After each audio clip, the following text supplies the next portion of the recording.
Hello guys, welcome to my channel গোইট। আজকে আবারও চলে আসলাম নতুন একটি ব্লগ নিয়ে। আবারও আজকে ডেলি ব্লগ তোমাদের সাথে শেয়ার করব।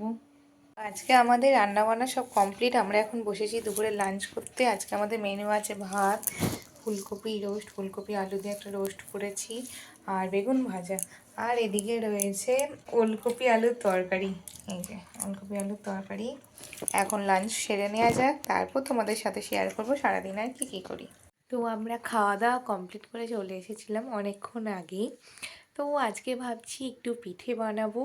সামনেই পৌষ সংক্রান্তি, তো পিঠা পায়েস না খেলে তো হয় না, বাঙালি বলে কথা। তো আজকে ভাবছি পাটিসাপটা বানাবো, আর তাও সেটা প্রথমবার জীবনে বানাবো পাটিসাপটা।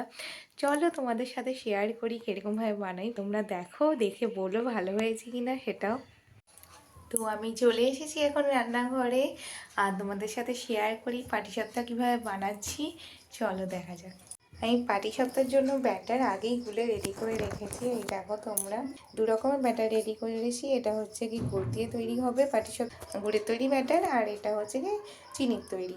আর এখানে আমার ক্ষীরও রেডি হয়ে গেছে। এটা হচ্ছে কি মায়ের বাড়ি থেকে মা করে পাঠিয়েছিল ক্ষীরটা, তো সেই ক্ষীরটা দিয়েই আর এই ব্যাটার দিয়ে পাটিসাপটাটা বানাবো। তো এই যে পাটিসাপটা বানানোর জন্য কড়াই রেডি করে নিয়েছি, গরম করে নিয়েছি। ফার্স্টেই কড়াইতে একটু তেল ঘষে নিলাম। এই মায়েরা করতো এই বেগুনের সামনের দিক দিয়ে তেল ঘষে নিত, তাই সেই পদ্ধতিতেই করছি। এবার চলো দেখা যাক, ব্যাটারটা দিয়ে দিই।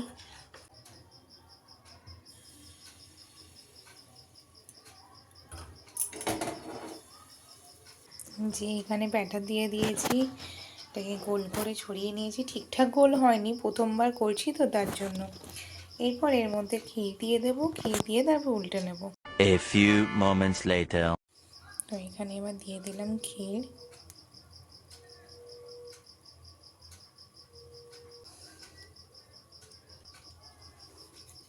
এটাকে সুন্দর করে খুন্তি দিয়ে উল্টে দেবো। পিছন দিকটা সুন্দর হয়ে গেছে, আর কোথাও লাগছেও না।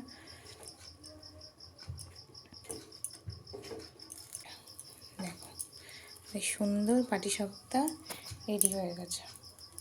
কত সুন্দর দেখতে হয়েছে দেখো, সাদা সাদা। যে আমার পাটিসাপটা কড়াই থেকে সুন্দর করে থালায় নেমে গেল। দেখো কত সুন্দর সাদা সাদা হয়েছে দেখো। এটা চিনির পাটিসাপটা। আরও একটা বানাবো গুড়ের।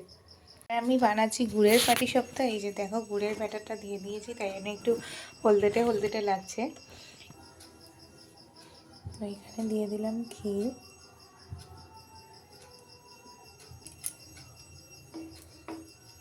দেখো পাটিসাপটা কত সুন্দর করে ভাজ হয়ে যায়। প্রথমবার করছি তো তাই একটু টাইম লাগে আর কি সব কিছুতে। হ্যাঁ উঠে গেছে সুন্দর। গুড়েরটাও বানিয়ে রেডি, কত সুন্দর করে দেখো, খুব সুন্দর করে দেখো। গুড়েরও কয়েকটা রেডি করে নিয়েছি এখানে।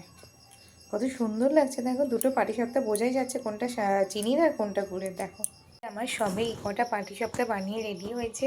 এবার ফার্স্টে বরকে টেস্ট করে দেখাই, যে ও খেয়ে বলুক যে কেমন হয়েছে। আরও অনেক বানানো বাকি, ব্যাটার দেখলেই তোমরা কতটা করে রয়েছে। মিষ্টি ঠিক হয়েছে কি কম সেটাকে খেয়ে বলুক।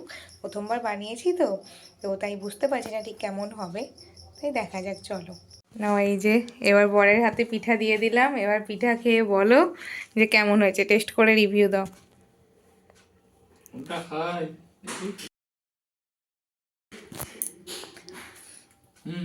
খুব ভালো, খুব ভালোই। এটা তোমার ভিতরে ক্ষীর আছে। এটা গুড়ের পিঠা, সেটা ভালো বুঝতে টেস্ট, ভালো। পারছো? ক্ষীরটা দেওয়া ভালো লাগে, ভালো লাগছে তো। সাকসেস, আমি প্রথমবার পিঠা বানিয়েছি। Heavy heavy. ঠিক আছে, এই যে আমার সমস্ত পিঠা বানিয়ে রেডি হয়ে গেছে। এখনও গুড়ের পিঠা আরও একটু বাকি আছে। দেখো এতগুলো পিঠা হয়ে গেছে রেডি। কেমন লেগেছে তোমরা জানিও, কেমন হয়েছে আমার পিঠাটা তোমরা জানিও। তো আমার পিঠা করা শেষ হয়ে গেছে, সমস্ত কাজ শেষ। তো এখন আমাদের রাতে ডিনার করার পালা, রাতে ডিনারটা করে নিই। আর দুপুরে যা যা খেয়েছি তাই দিয়েই ডিনারটা করব। তো ডিনার শেষে একদম তোমাদের সাথে দেখা হচ্ছে। ডিনার করতে বসে পড়েছি। ভাত, ফুলকপির রোস্ট দুপুরে, আর এখানে এখন ভেজে নিয়েছি গরম গরম বেগুনি। আমার বর ভেজেছে যদিও বা, গরম গরম বেগুনি আরও আছে। আর এই যে একটু শশা কুচিয়ে রেখেছি, আর এটা দুপুরে তরকারি। ব্যাস এই দিয়ে এখন আমরা রাতে ডিনারটা সেরে ফেলবো। তো আমাদের এখন সমস্ত কাজবাজ শেষ, খাওয়া দাওয়া হয়ে গেছে। এবার আমাদের ঘুমিয়ে পড়ার পালা। ঠিক আছে, চলো তোমরাও ঘুমিয়ে পড়ো। আর এখানে তো প্রচণ্ড ঠান্ডা পড়েছে, তোমাদের ওখানে কেমন ঠান্ডা জানিও সবাই। কে কোথা থেকে ভিডিও দেখছো সেটাও জানিও। ভিডিওটি ভালো লেগে থাকলে লাইক, শেয়ার, কমেন্ট করে দিও। আর সাবস্ক্রাইব করো নতুন হলে আমাদের চ্যানেলটিকে। আর বেল আইকনে অবশ্যই ক্লিক করে দিও তাড়াতাড়ি ভিডিওর আপডেট পেতে। আবারও দেখা হবে নতুন কোনো একটা ভিডিও নিয়ে। Thanks for watching.